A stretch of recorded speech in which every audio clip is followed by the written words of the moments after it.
আল্লাহ। বাবাজি আল্লাহ কোরআনে বলছেন ফাজকুরুনি আযকুরুকুম ওয়াশকুরুলি ওয়ালা তাকফুরুন। আল্লাহ বলে ডাকে রে বান্দা, আল্লাহ বলে ডাক। আব্বা জান শোনামানি আমি ঠিক চাইবো বা ঠিক আছে চাইবো আমি। আল্লাহ বলে ডাকে রে বান্দা, এ আল্লাহ বলে ডাক। আল্লাহ বলে ডাকে রে বান্দা, আল্লাহ এরই ফাজকুরুনি আযকুরুকুম, এটাই ফাজকুরুনি আযকুরুকুম।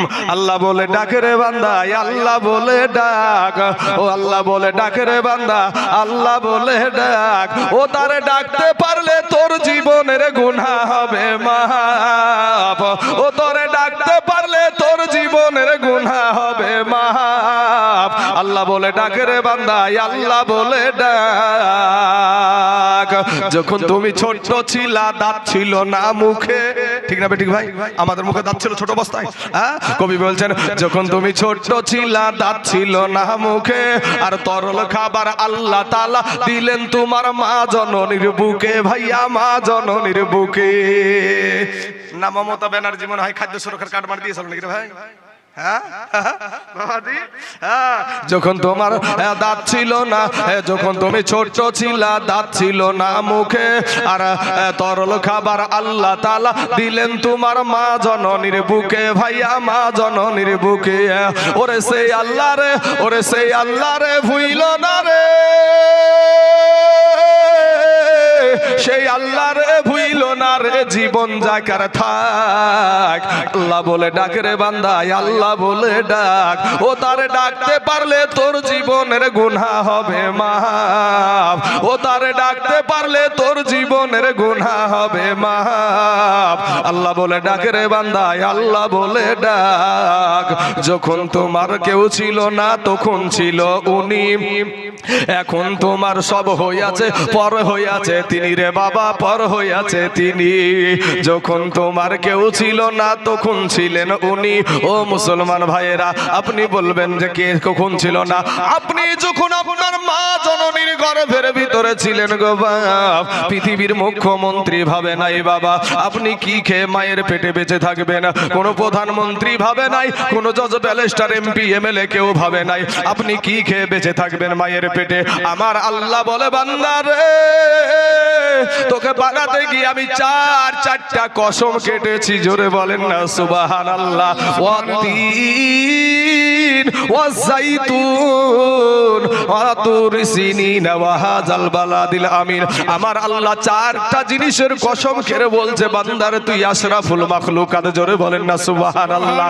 চারটা জিনিসের কসম কেটে বলছে হে মুসলমান, ওই আল্লাহ আপনাকে মায়ের পেটে আপনাকে পাঠাইয়া দিবে।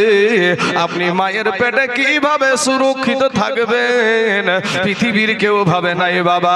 আমার আল্লাহ বলে বান্দা রে, আমি তোর আল্লাহ তোকে দুনিয়ার জমিনে পাঠাইয়া দিব,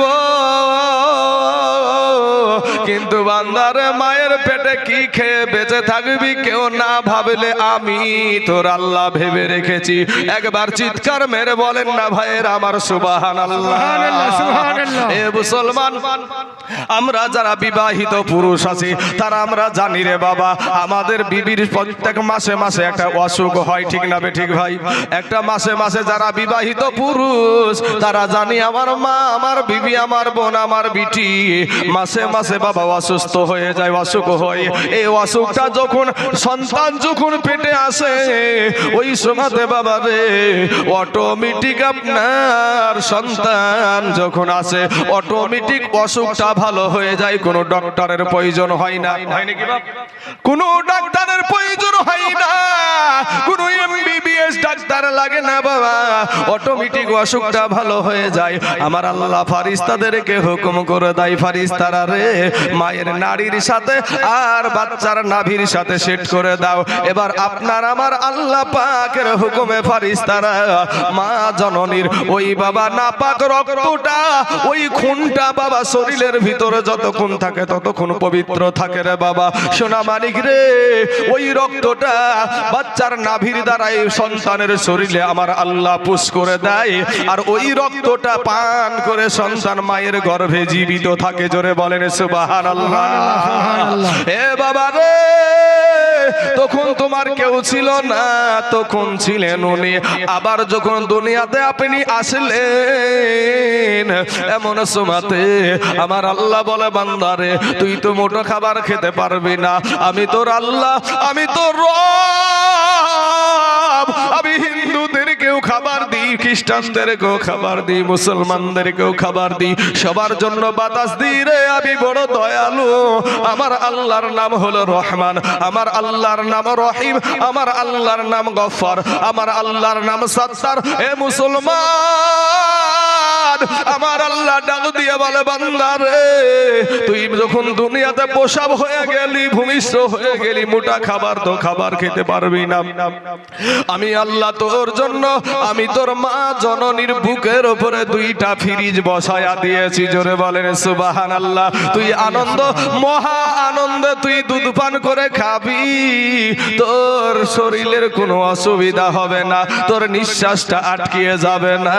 তাই কবি বলছেন, যখন তোমার কেউ ছিল না তখন ছিলেন উনি, এখন তোমার সব হইয়াছে, পর হইয়াছে তিনি রে বাবা, পর হইয়াছে তিনি। এই আবার যখন তোমার কেউ থাকবে না, তখন থাকবেন উনি রে বাবা, তখন থাকবেন উনি। আল্লাহ বলে ডাক রে বান্দা, আল্লাহ বলে ডাক, আল্লাহ বলে ডাক রে বান্দা, আল্লাহ বলে ডাক। ও তারে ডাকতে পারলে তোর জীবনের গুনাহ হবে মাফ। আল্লাহ বলে ডাক রে বান্দা, আল্লাহ বলে ডাক। এ মুসলমান বাবাজিরা, আমার ভাই জানেরা, আমার পর্দার আড়ালের মা খালা গো, শুনে জানে রাতের বেলা মা, এই দুনিয়াটা কিছুই না রে মা, একটা সেকেন্ডের আযাব আমরা সহ্য করতে পারবো না রে মা। এরে ভাই, আমি এখানে বয়ান করছি, কিন্তু আপনার সম্মুখে বসে আছেন, আমার ভিতরটা কবরের কথা মনে পড়ছে। কারণ আমি যখন মারা যাব, আমার মা আমার কবরে যাবে না, আমার বাবা কবরে যাবে না। আমি যদি এই স্টেজে বক্তব্য দিতে দিতে যদি স্টপ করে এখানে মারা যাই, আমি মারা যাওয়ার সঙ্গে সঙ্গে বাবারে কিছুক্ষণের মধ্যে তোলপাড় লেগে যাবে। আমার এই দায়িত্ববান বাবজি গুলা যখন আমার মাকে ফোন দিয়ে বলবে, চাচা গো, চাচি গো, খালা গো, আপনার বেটা তাইজুল ইসলাম দুনিয়ার জমিনে আর নাই, মুর্শিদাবাদের জমিনে আমার জনম দুঃখিনী মা মোবাইলটা টান দিয়ে ছুঁড়ে ফেলে দিয়ে বলবে, বেটা রে, আমার চোখের সামনে তুই চলে গেলি, আমি কেমন করে সহ্য করবো রে বেটা। কাকে আর বেটা বলে ডাকবো, কে আর মা বলে ডাকবে? রাত্রি 1টা 2টো 3টের সময় কে এসে মা বলে ডাকবে রে বেটা? ও বেটা তুই চলে গেলি। আমার এই বাবজি গুলা তখন করবে কি, আমার জন্য একটা লাশ নিয়ে যাওয়ার জন্য একটা গাড়ি ভাড়া করবে। যুবক ছেলেরা সহযোগিতায় বাবজিদের বাবা মেহনতে আমার জন্য একটা লাশের গাড়ি বহন হবে। ওই লাশের গাড়িখানা যখন আমার এই বাবজিরা নিয়ে আমার দেশে পৌঁছাবে রে বাবা, আমার রাস্তার 2 পাশ দিয়ে মানুষ দাঁড়ায়া থাকবে। আমাদের দেশে একটা বক্তা ছিল, দুনিয়া থেকে বিদায় হয়ে গেল, আমাকে দেখার জন্য সবাই পাগল। আমার মা জননীর কাছে যখন আমার এই বাবজিরা আমার লাশ খানা নিয়ে যাবে, আমার মা জমিনে আছড়াবে, আমার বাবা আছড়াবে, আপনারও বাবা আছড়াবে, আপনার মাও আছড়াবে। কিন্তু যুবক রে, কানতে কানতে তারা গলাটা ভাঙিয়ে ফেলবে, গলার স্বরটা নষ্ট হয়ে যাবে। কান্নাকাটি করার পরে যখন আমাকে গোসল খানায় দিবে, যখন গোসল খানায় আমাকে নিয়ে যাবে রে বাপ, পর্দার ভিতরে গোসলটা যখন দিবে, ওই গোসলে আমার ছোট বেটাটা মাকে গিয়ে বলবে, আমার বিবিকে ডাক দিয়ে বলবে, মা গো, আমার আব্বা কেন এই পর্দার ভিতরে গোসল করে গো মা? আমার বিবি বাবা বুকে টাইনা বলবে, বেটা রে তোর আব্বা জানার জীবনে কোনোদিন বাইরে গোসল করবে না, আর তোদেরকে বেটা বলে ডাকবে না। এ বলার উদ্দেশ্য হলো, এটা বলার উদ্দেশ্য আছে রে বাবা, সেই দিন আমার মাকে কেউ বুঝাতে পারবে না, আমার বাবাকে কেউ বুঝাতে পারবে না, আমার বিবিকে কেউ বুঝাতে পারবে না, সন্তানকে কেউ বুঝাতে পারবে না। কিন্তু ভাই পর্দার ভিতরে গোসল শুধু আমারই হবে, আর কারো না। পর্দার ভিতরে গোসল শুধু আমারই হবে গো মা। ও মা ফিরে এসো, তওবা করে আল্লাহর কাছে ক্ষমা চাও, পর্দা করো, নামাজ পড়ো গো মা।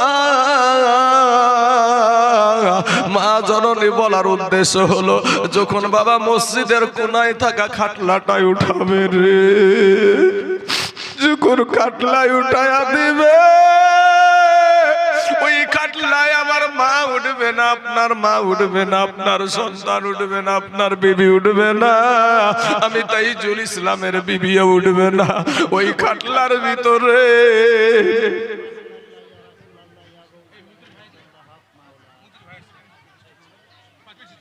বুঝে আসল জানে তখন বুঝে না, এ সবই বুঝে আসল জানে তখন বুঝে না। এ স্বার্থের হানি হলে কিন্তু কম করে না, এ স্বার্থের হানি হলে কিন্তু কম করে না।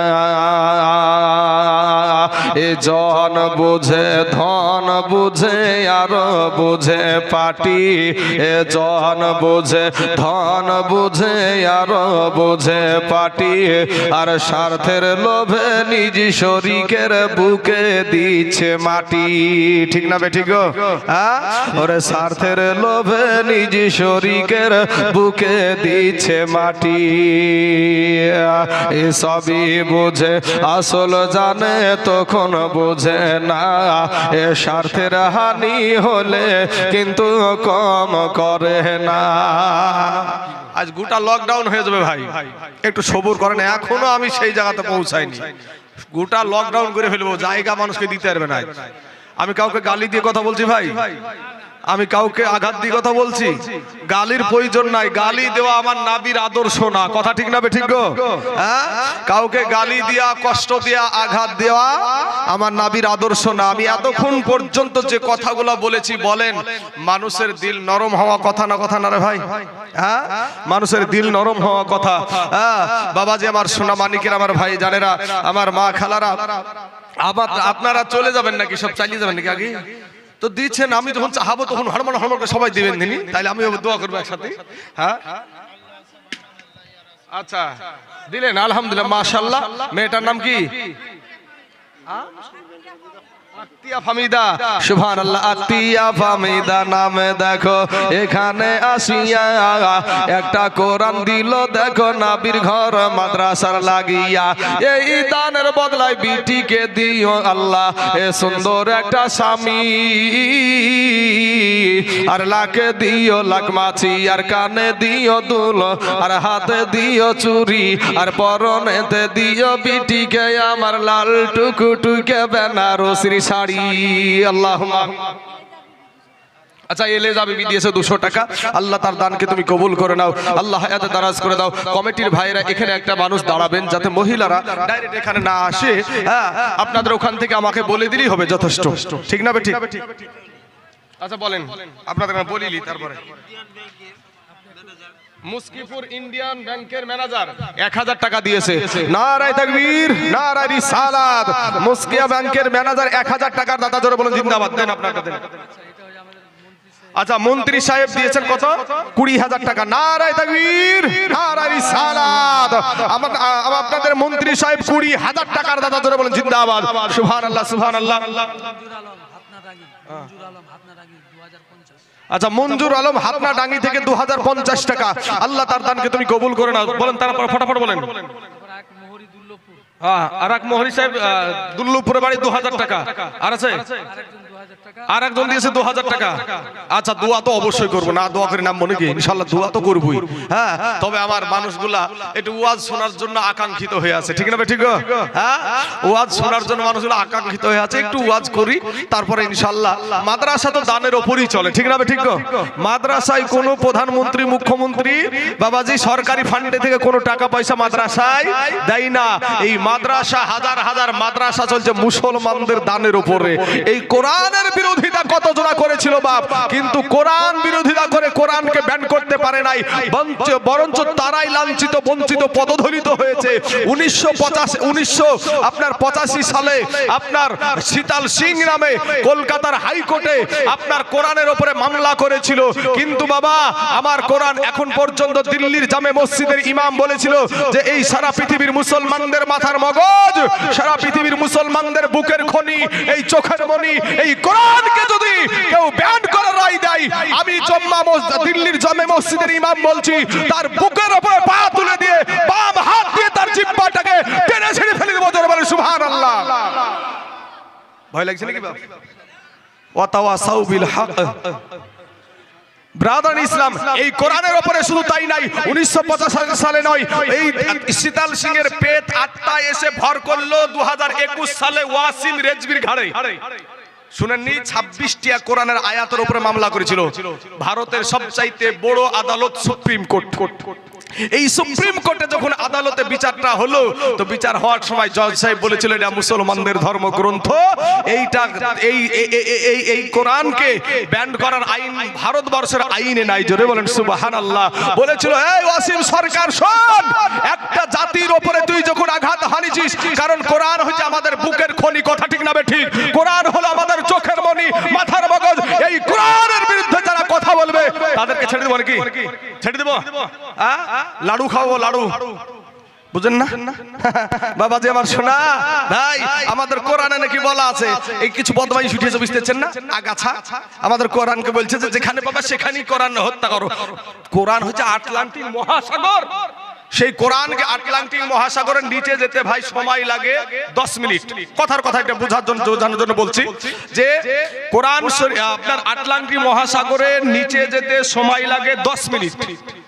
এখন ওই নিচে গিয়ে আপনার হীরা মণিমুক্তা পাওয়া যাবে, তো এখন নিচে যেতে লাগবে কয় মিনিট? 10 মিনিট।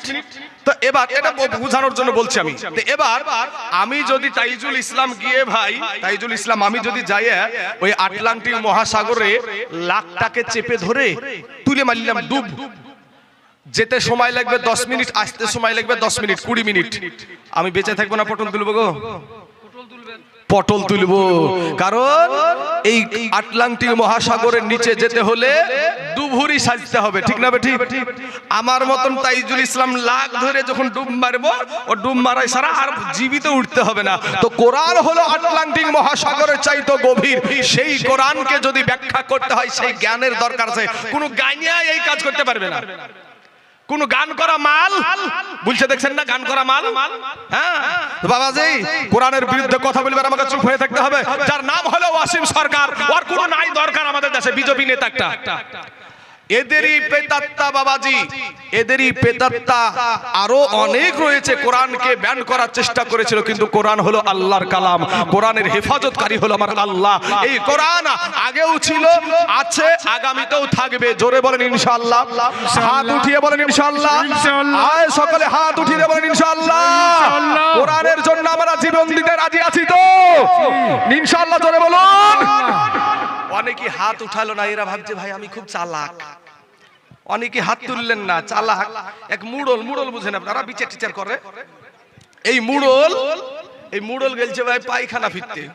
তা আমাদের দেশে এখন তো ঘরে ঘরে টয়লেট হয়েছে, নাকি গেছে? ঘরে ঘরে টয়লেট হয়েছে। আগে কিন্তু টয়লেট ছিল না। কি করতেন আপনারা? কি করতেন? বদনাতে করে পানি, হ্যাঁ বদনাতে করে পানি নিয়ে মাঠে চলে যেত। মাঠে যাইয়া বাবাজি আরাম, মাঠের বাতাস আরাম করে বাবাজি বিড়ির টান আর পায়খানা ফেরা, বুঝতে পারছেন না? তো আরাম করে পায়খানা টাইখানা মুড়ল ফিরেছে। ফিরার পরে পানি খরচ যখন করতে যাচ্ছে, তো পানি খরচ করতে যে দেখছে ভাই বদনার ভিতরে একটুটা পানি নাই। তখন মুড়ল যে হারে এই 2-4 খান গ্রামের আমি বিচার করি, কেউ কোনদিন আমাকে ঠকাইতে পারলো না। আর তুই বদনা আমাকে ঠকিয়ে দিলি। তো বলছে তুই আগামী কালকে যে কি করে ঠকাস তাও দেখবো। আগামী কালকে ওই বদনাতি আবার পানি নিয়ে গেছে, ওই বদনাতি আবার পানি এই ছেলে 500 এবার ওই বদনাতি পানি নিয়ে গেছে। পানি নিয়ে যাওয়ার পর বলছে গতকালকে তোমাকে ঠকালছিস, আজ কি করে ঠকাস তাও দেখছি, দাঁড়া আজকে পায়খানা ফিরার আগে পানি খরচ করবো। কে ঠকলো গো ভাই? হ্যাঁ ভাই রে, যারা হাত উঠালো তাদেরকে আবার আল্লাহ দেখেছে না দেখে নাই? দেখেছে না দেখে নাই? দেখেছে। আল্লাহর ফারিস্তারা দেখেছে না দেখে নাই? সাক্ষী হয়েছে না হয় নাই? যারা হাত উঠালো তারা জিতলো, আর যারা হাত নামিয়ে রাখলো তারা হারলো। ও মুসলমান, হাতটা তুলতেও তোমার খুব তোমার ব্যথা লাগে। আজ আল্লাহর পক্ষে তোমার দ্বীন ইসলামের পক্ষে হাত উঠে না, কিন্তু এখনই তোমাকে একটা কোনো রাজনীতির দলে মিছিলে নিয়ে যাওয়া হয়, তোমাকে রুখা মুশকিল। আগে আমার এই চাচারা ভোট করেছে তো কঞ্চিতে, বাবাজি কঞ্চি বুঝেন আপনারা? বাসের থেকে যেটা বের হয় ওটাকে আমরা কঞ্চি বলি, হ্যাঁ আপনারা বলেন তো। ওই কঞ্চিতে আমার এই চাচারা যখন ভোট করেছে তো কঞ্চিতে পতাকা বাঁধতো, আর এখন এরকম লাঠি দিয়ে বাঁধছে। এই লাঠি দিয়ে বাবাজি পতাকা উড়াই নেওয়া হবে, কাউকে সাইজ করা হবে। ঠিক না? ঠিক। এই তো এখনকার রাজনীতি। ব্রাদার ইসলাম মুআজ্জাজ সামিঈন কিরাম, আমার ভাই জানেরা, আমি আপনাদেরকে বলবো ভাই, আমরা নবীর আদর্শকে মানা মানুষ। আমার নবীর আদর্শ কত সুন্দর। আমার আল্লাহ কোরআনে বলছে ওয়া ইন্নাকা লাআলা খুলুকিন আযীম। আমার আল্লাহ পাক আবার নবীর আদর্শকে আজিম শব্দ ব্যবহার করেছে। জোরে বলেন সুবহানাল্লাহ। যেহেতু আমার যুবক ভাইয়েরা সুবহানাল্লাহ, একজন মা আমার দুইখানা কোরআন শরীফ দিয়েছে। বাবাজি একটা ওয়াজ আমি আমার যুবক ভাইদের জন্য, অনেক যুবক আজ আমি যখন উঠি সব ফাঁকা ছিল, আমি অনেক যুবককে পেয়েছি। একটা ওয়াজ আমি মাথায় আমার আল্লাহ দিয়ে দিল। যেহেতু বাবা একটা জিনিস মাথায় রাখবেন, কোনো বক্তার মাঝখানে যদি একটু থামিয়ে দেওয়া হয় তো বক্তা তার কেটে যায়। তো যখন কেটিয়ে গেলছে তো ওদিকে আওয়াজ আর যাচ্ছে না। আমার এই যুবক ভাইদের জন্য একটা বায়ান করব, শুনবেন আপনারা? ব্রাদারান ইসলাম, এই যুবকেরা আজ যারা ভাই তোমরা দাঁড়িয়ে আছো হয়তো কষ্ট পাচ্ছ ভাই, শোনা বসার জায়গা, এদিকে বসার জায়গা আছে, এই সাইড দিয়ে তোমরা ভিতরে আসতে পারো। কষ্ট করে একদিন বায়ান শুনবা তো কষ্ট করে দাঁড়িয়ে কেন ভাই রে? সোনা মানিকেরা একটু বসে যান। আর কমিটির ভাইদেরকে বলবো ভাই জায়গা যদি থাকে ওই ভাইদেরকে একটু ত্রিপল পাড়িয়ে দেন, যাতে বসতে পারে, আরাম করে যাতে বসতে পারে। আমরা সকলেই মুসলমান, কালেমাওয়ালা মুসলমান। আমাদের আদর্শ আমাদের নবীর আদর্শকে অনুসরণ করে চলি। কাউকে কষ্ট দেওয়া আমাদের আদর্শ নয়, কাউকে আঘাত দেওয়া আমার নবীর আদর্শ নয়। মুসলমান ভাইয়েরা, আমার সোনা মানিকেরা, আমার মা খালারা, আমার বাবজিরা, ওগো আমার পর্দার, আমি তাইজুল ইসলাম। দেখেন ভাই একটা কথা বলি, আমি কিন্তু হক কথা বলতে যদি আমি কান্নার বায়ান করে যখন কান্না হয় বেরিয়ে আসে, কারণ আমি কবরকে দেখে ভয় করি, আমার ওই জাহান্নাম আল্লাহর জাহান্নামকে দেখে ভয় করি, পুলিশিরতের রাস্তাকে দেখে ভয় করি। এই দুনিয়াটা আজ আসিরে ভাই, আমি যে এই চার চাকাতে এত দূর থেকে এসেছি, আল্লাহ চাইলে অ্যাক্সিডেন্ট হতে পারে না গো। আপনারা হয়তো খবরের পেপারে দেখেছেন, একবার আমাদের এই কয়েক বছর হলো আমাদের এখানে বালির ঘাটে একটা, আপনারা বালির ঘাট মানে ব্রিজ, ওটা একটা ব্রিজটা ভেঙে বাসটা যাইয়া একবার পানির ভিতরে। তো ওই বাসে কি শুধু এই সাদা দাড়িওয়ালা গালানি ছিল? ওটা তো আমি বললাম, তারপরেও কমিটির ভাইদের সহযোগিতা লাগবে, আমি তো ওটা বললাম, আমি বলেছি ওটা, তারপরেও আবার কেন? কমিটির ভাইদের সহযোগিতা লাগবে, ভলেন্টিয়ার ভাইদেরকে একটু সহযোগিতা করতে হবে। যে পিছনে যে ভাইরা কষ্ট করে দাঁড়িয়ে আছে তাদেরকে বলবো ভাই ভিতরে অনেক সাদা ফাঁকা জায়গা আপনারা দেখতে পাচ্ছেন, কেন কষ্ট করে দাঁড়িয়ে থাকবেন? আসেন না ভাই, একটু সকলেই ভিতরে আসেন এবং আল্লাহকে পাওয়ার আশা করেন। তো ভাই যে বাসটা ব্রিজ ভেঙে পানিতে পড়লো, একটা মানুষ শুধু বেঁচে ছিল, বাদ বাকি সবাই মরে গিয়েছিল। বলেন বাসে কি শুধু এই সাদা দাড়িওয়ালা মানুষগুলাই থাকে? শিশু থাকে, নারী থাকে, যুবক থাকে, যুবতী থাকে, বৃদ্ধ থাকে, সকলেই। আপনারা আর একটা খবর জানেন, ইন্টারন্যাশনাল খবর, কলকাতার শালিমার স্টেশন থেকে একটা ট্রেন ছেড়েছিল, ট্রেনটার নাম হলো করমণ্ডল এক্সপ্রেস। মনে আছে? উড়িষ্যার বালেশ্বর নামে একটি জায়গায় গিয়ে তিনোটা ট্রেন একসঙ্গে অ্যাক্সিডেন্ট হয়েছিল, তো মুহূর্তের মধ্যে ট্রেনের ভিতরে হাসি হয়, আনন্দ হয়, কান্না হয়, কান্না খুব কমই হয়, কিন্তু হাসি, আনন্দ, ফুর্তি, গান বাজনা এবং ঘুমানো, মস্তি সমস্ত কিছুই হয়, কিন্তু মুহূর্তের মধ্যে ব্যাকট আওয়াজ, আর সঙ্গে সঙ্গে এত মানুষ বাঁচাও বাঁচাও করে চিৎকার আওয়াজ, বাঁচাও বাঁচাও। আমরা সোশ্যাল মিডিয়ায় শুনলাম 300 মানুষ দুনিয়া থেকে বিদায়, 300 মানুষ দুনিয়া থেকে বিদায়। ও মুসলমান ভাইয়েরা রে আমার, আমি বলবো ভাই রে, কার কখন মওত আসবে কেউ জানে না, কে কখনো মারা যাবে কেউ জানে না। আজ কত ভাই একসঙ্গে তোমরা বিদেশে কাজ করতে গিয়েছো, তুমি জীবিত বাড়িতে এসেছো, কিন্তু তোমার বন্ধুটা লাশ এসেছে দুনিয়ার এই নিজের গ্রামে। এরকম আছে না নাই? হ্যাঁ, অনেক আছে যে বিদেশে একসঙ্গে একই বন্ধু গেলছে কাজ করতে, কিন্তু দুই বন্ধু একই থালায় ভাত খায়, কিন্তু বন্ধুটা এক বন্ধু বাড়িতে এসেছে আর এক বন্ধুর লাশ এসেছে। এরকম হয় না, হয় না ভাই? হ্যাঁ হয়। এই চাচা আমার কত বন্ধুর সাথে বাজারে গেছে, হাটে গেছে, দোকানে গেছে, আড্ডা মেরেছে, কিন্তু আজকে চাচা আছে, এই চাচার কত বন্ধু দুনিয়া থেকে চলে গেছে, ঠিক না বেঠিক? তাহলে ভাই আসার সিরিয়াল আছে, যাওয়ার কোন সিরিয়াল নাই, যাওয়ার কোন সিরিয়াল নাই। কবরে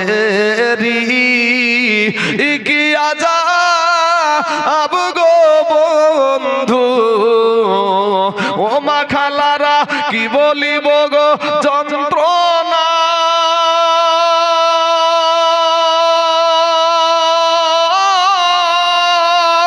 কলেজা ফাটিয়া যাই গো বলিতে কবরের ঘটনা। একটা বিষয় ছুটে গেছে যে আমি তাইজুল ইসলাম, হক কথা বলতে কাউকে ভয় পাই না ভাই। আজকে যখন আমাকে থামিয়ে দেওয়া হলো, সেই সময়টাতে আমি ভেবেছিলাম, কিন্তু দেখেন আমার আদর্শ দেখেন, ওনারা কিন্তু কথা বললেন ঠিকই, কিন্তু তার মাঝখানে ক্ষমা চেয়েছে না চাইনি? আর ক্ষমা চাইলে আমার নাবি ক্ষমা করেছে না করেনি? আমার নাবিজির চাচার কলেজাকে চিবিয়ে খেয়েছিল হিন্দা নামে একজন ব্যক্তি। তো আমার নবীর কাছে যে যখন ক্ষমা চাইলেন, আমার নবী তখন ক্ষমা করে দিয়েছিলেন। জোরে বলেন সুবহানাল্লাহ। ভাই শোনা, তো সেই নবীর আদর্শ আমাদের ভিতরে আছে, তার জন্য আমরা কি করি? ক্ষমা করতে ভালোবাসি, আমরা ক্ষমা করতে ভালোবাসি। আমরা উগ্রপন্থী নয়। উগ্রপন্থী তারাই যারা জোর করে আমার মুসলমান ভাইদেরকে জয় শ্রীরাম স্লোগান দেওয়ার জন্য মারপিট করে, কথা ঠিক না বেটি? হ্যাঁ, জোর করে আমার মুসলমান ভাইদেরকে আঘাত করে আর জয় শ্রীরাম বলাই, তারপরে আমাদেরকে রোহিঙ্গা বলে, বাংলাদেশি বলে, আমাদেরকে পাকিস্তানি বলে। কিন্তু এই ভারতের জমিনই আমার বাপ দাদা 14 গোষ্ঠী, এরপরও বাবাজি কত রকম ভাবে যে এই শায়ারের নাম দিয়ে কত টর্চারিং যে মুসলমানকে করছে। আমি বলবো যে আল্লাহ পাক মুসলমানদেরকে হেফাজত করুক, সকলে বলেন আমিন। এই যুবক ভাইরা, আপনাদের জন্য একটা বায়ান আমি করতে চাইছি। এই বায়ানটা একটু আপনারা একটু দিলখানা নরম করে দিয়ে শুনবেন। মুতার প্রান্তরে লড়াই হয়েছিল, যুদ্ধ হয়েছিল। আজকে আমাদেরকে যারা ভয় দেখায়, ভাই আমাদের হাতে কোনো অস্ত্র নাই। আমাদের হাতে অস্ত্র আছে? আমাদের হাতে কোনো অস্ত্র নাই, আমাদের কোনো বন্দুক নাই, আমাদের কোনো রকমের কোনো আঘাত করা কোনো জিনিস নাই, কিন্তু আমাদের জন্য, এই মুসলমানদের জন্য রাস্তার পাথর আছে, কথা ঠিক না ঠিক? বদরের প্রান্তরে আমার আল্লাহ খেজুরের ডালকে তরবারি বানাইয়া দিয়েছিল। জোরে বলেন সুবহানাল্লাহ। তো আমার বাবাজি, আমার ভাই জানেরা, আমার আব্বা জানেরা, মুতার প্রান্তরে লড়াই হবে, যুদ্ধ হবে। কাফেরদের সৈন্য হলো ভাই 1 লক্ষ, আর মুসলমানদের সৈন্য হলো মাত্র 3000। কয় হাজার? কথা বলেন, কয় হাজার? 3000। ওদিকে 1 লক্ষ আর এদিকে 3000। বুঝছেন তো? একটু বুঝেন, একটু বুঝেন। এমন বোঝা বুঝিয়েন না যে আমার মেশিন যতক্ষণ চলবো আমি বলবো বক্তা আনার জন্য আঁকাবাক যেন করবেন না। হ্যাঁ, আমি বলবো মেশিন চলছে, তো আমি আমার দর্শক দেখে আমি আনন্দে বাবাজি আমার ভিতরটা আনন্দিত হয়ে গেছে, খুশি হয়ে গেছে। এর জন্য বক্তা যখন খুশি হয় এমনি বলতে ভালো লাগে। আবার এমনও কিছু জায়গা আছে বাবাজি, 22 মণ মুখখান পাথর করে আপনার এই পাশে কার লোকগুলো বসে থাকো, তখন চাচা আর ভালো লাগে না বলতে, বুঝলেন না? তো বাবাজি, সোনামানিকের আমার ভাই জানেরা, আমি আপনাদেরকে বলি যে 1 লক্ষ ওদিকে আপনার কাফেরদের সৈন্য, আর এইদিকে মুসলমানদের সৈন্য হলো মাত্র 3000। কয় হাজার? এই 3000-এর সৈন্যের ভিতরে আমার নবীজি, আপনার নবী, আমার নবী 3 জনকে সেনাপতি বানালেন। প্রথম নম্বরে বললেন, কোথায় আমার পালিত পুত্র যায়েদ, দাঁড়িয়ে যাও। সঙ্গে সঙ্গে দাঁড়িয়ে গেলেন। এ তো আমাদের মতো না যে বারবার বলার পরেও শুনবে না। নবীজির জবান থেকে কথা বলতে দেরি হতো, কিন্তু সাহাবাদের মানতে দেরি হতো না। জোরে বলেন সুবহানাল্লাহ। সেই আদর্শ এমনি তার দুনিয়ার বুকে জান্নাতের সার্টিফিকেট এমনি এমনি পাই নাই। তোমার আমার মতো মাস্তানি করে, আরে ভাই, মাস্তানি করে আল্লাহ পাওয়া যায় না, নবী পাওয়া যায় না।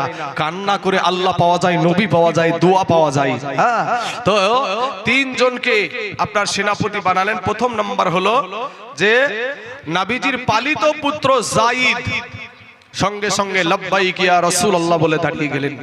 তারপরে বললেন, কোথায় আমার চাচাতো ভাই জাফর বিন আবু তালিব, দাঁড়িয়ে যাও। সঙ্গে সঙ্গে লব্বাইক ইয়া রাসূলুল্লাহ বলে দাঁড়িয়ে গেলেন। তারপরে বললেন, কোথায় আমার সাহাবী আব্দুল্লাহ ইবনে রাওহা, দাঁড়িয়ে যাও। সঙ্গে সঙ্গে দাঁড়িয়ে গেলেন। নবীজি আবার বলছেন, তোমরা 3 জন বাড়িতে চলে যাও, বাড়িতে গিয়ে সালাম করে এসো। এখানে কারো বুঝতে বাকি রইল না, যুদ্ধের ময়দানে সেনাপতি লাগে একজন, আমার নবী বানায় আছে বাবা 3 জন। আমার নবীজি জানে গো, এই 3 জনের ভিতরে একজন বাড়ি ফিরবে না। যায়েদ একটা ডাক দিয়ে বলছেন, ইয়া রাসূলুল্লাহ, ইয়া হাবিবাল্লাহ, নবী গো, আমার আব্বা জান আমাকে যুদ্ধের ময়দানের সেনাপতি বানায়া দিয়েছে গো নবী। আমার মা আয়েশা ঘরে বসে শুনতে পেয়ে যাবে, আমার যাবার কোনো প্রয়োজন নাই। বাবা দ্বিতীয় সেনাপতি, যার নাম হলো জাফর বিন আবু তালিব, বাবারে নবীজির চাচাতো ভাই, উনি বাড়িতে চলে গেলেন। বিবিকে সালাম দিয়ে বলছে, প্রাণের বিবি,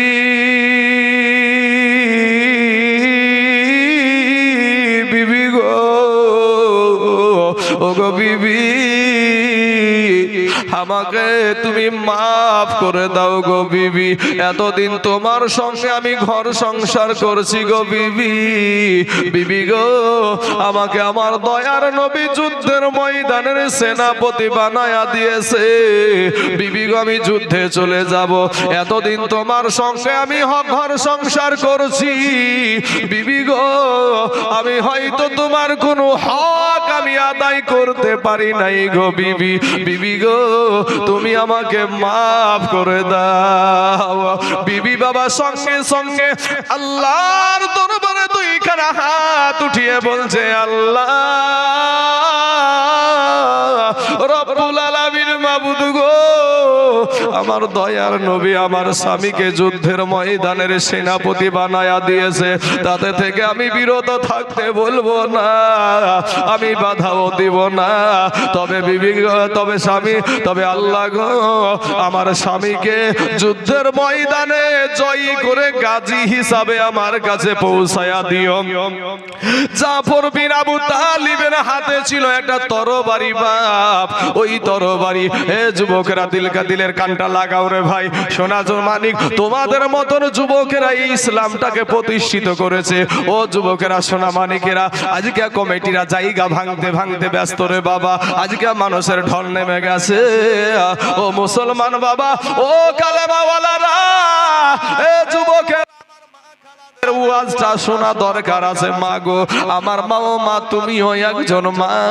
মা গো, বড় পীর আব্দুল কাদের জিলানীর মা, ও মা, তুমিও একজন মা। খাজা মাইনুদ্দিন চিশতি রহমতুল্লাহ আলাইহির মা, ও মা, তুমিও মা। সাহাবাদের মায়ের মতন তোমরাও নারী, নবীদের মায়ের মতো তোমরাও নারী। ও মা, ফিরে আসো মা।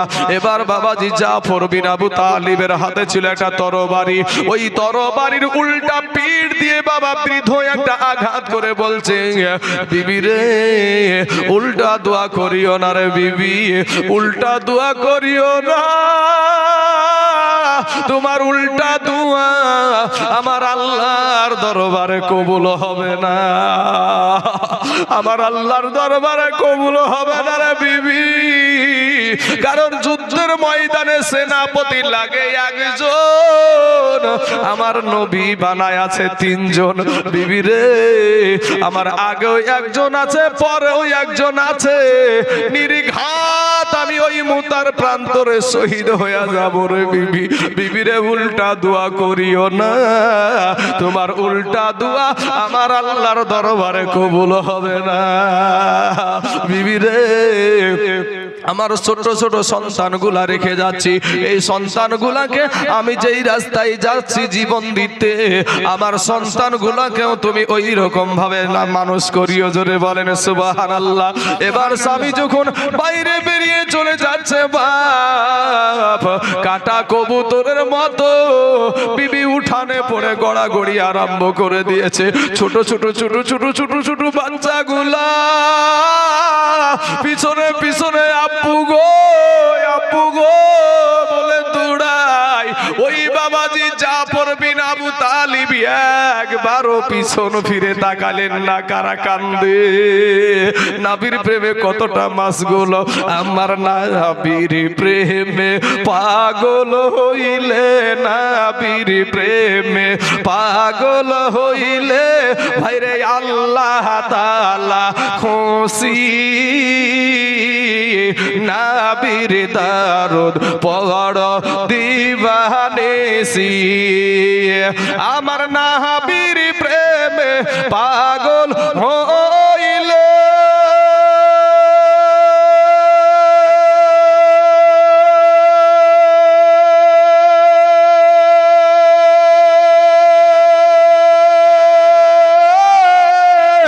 আমার আল্লাহ পাকের দিদার মিলে গো।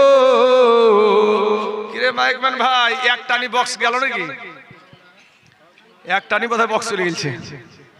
এই ভাই বক্স ঠিক কর আগে, বক্স ঠিক তো আমরা খেলতে পারবো না, খেলতে পারবো না, বক্স বন্ধ হয়ে গেছে। তাড়াতাড়ি বক্স ঠিক করেন ভাই যান। হ্যাঁ বাবা যে আর টান দেবো না, আর টান দেবো না, যেহেতু আমাকে যদি বক্স বন্ধ হয়ে গেলে আমি শেষ, কারণ আমার তো একদিনের কাজ না।